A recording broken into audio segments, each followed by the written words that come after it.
Hello everybody, and welcome to your next iteration of LODE project updates. Now, recently we released a communication to the community in regards to Hyperledger and interoperability and what it means to the project.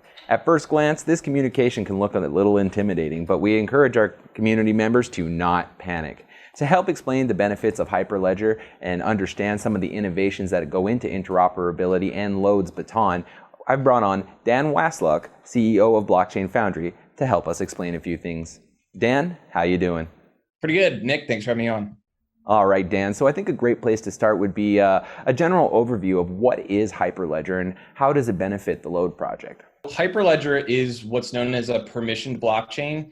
And essentially what it's good for is when you have a consortium of organizations that semi-trust each other, it helps to enforce that all of those players are playing by the same rules. And those rules are codified in a smart contract, which makes sure that none of those players can actually break the rules in ways that tamper with the ledger.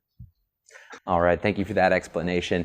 So one of the other key things is the idea between a permissioned and a permissionless ledger. Can you speak a little bit about the difference between the two and why the LODE system enables both? Yeah, so there are a few answers to that one, right? Let me start at the high level where what's the difference between a permissioned and a permissionless blockchain? In a permissioned blockchain, you have a certain confined number of actors that are able to modify and interact with data, and they have certain roles in interacting with that data. For example, some may be able to modify the data, where others will only be able to read the data.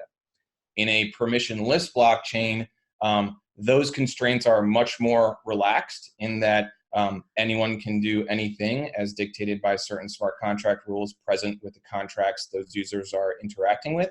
And the big differentiator for the two in terms of how they're used in the marketplace is that a permissionless blockchain is typically used out in the public when you want to have a defined amount of trust around the fact that the funds you're receiving have not been spent by another user, and that trust is essentially codified in code through the public blockchain.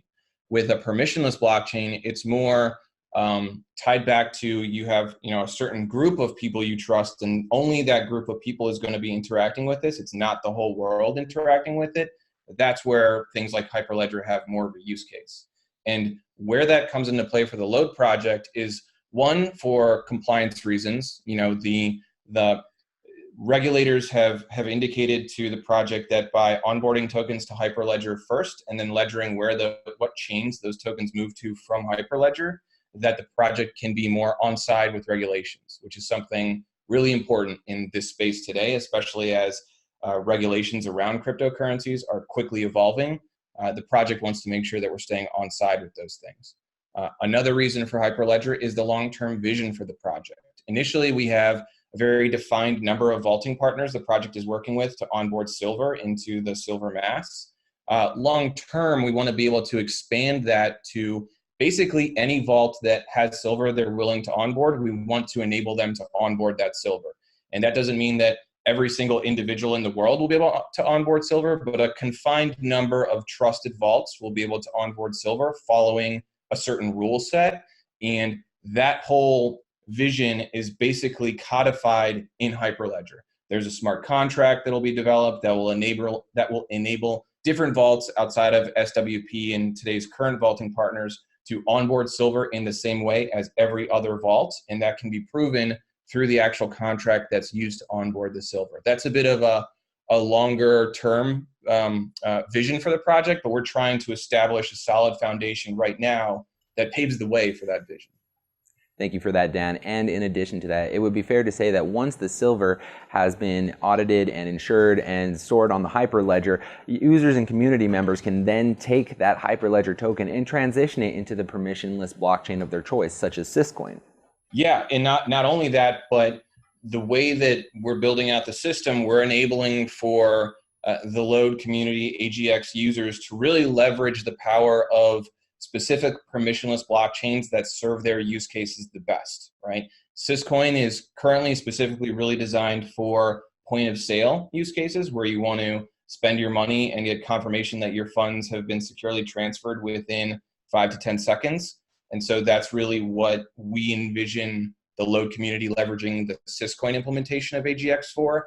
At the same time, there are other chains like, let's say, Binance Chain, which has a built-in DEX that may enable exchangeability in a decentralized way, and certain users may value that. And so if you want to, the long-term vision for the whole Baton system is that you maybe move your AGX to Binance, do some decentralized trading, and then you want to go use those AGX coins you've traded out in the world at point of sale systems. You move your coins from Binance back to Hyperledger and over to Syscoin, and now you can spend them in point of sale use cases.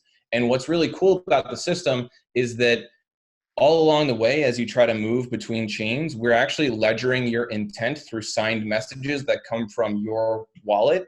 And so if at any point you feel like tokens have been moved without your permission, the Hyperledger backbone of the whole system has basically stored receipts for each of your cross-chain sort of movements that can show you that, okay, your token started on Hyperledger, went to Binance, came back to Hyperledger, went over to Syscoin, and each of those movements were done with your express permission as indicated through a signed message, which uses cryptographic keys that essentially are the backbone of the blockchain. All right, Dan, one last question for you today before I let you go. One of the recent innovations in the project has been the Baton, which acts as a relay for people to transfer between Hyperledger and permissionless blockchains. Can you explain how the Baton works and how it is different from an atomic swap? Yeah, so with an atomic swap, you're basically, it's a trustless transaction, right? There's no intermediary needed to facilitate the exchange there. It's between two people directly. With the Baton, there is a bit of an intermediary in that LODE is acting as a clearinghouse for these transfers between chains, but they're always doing it with your express permission to make those transfers. And that permission is granted through you signing a message indicating where your tokens are now and which chain you'd like them to move to. You sign that message with your private key, and that entire message is ledgered on Hyperledger before tokens move from one place to another.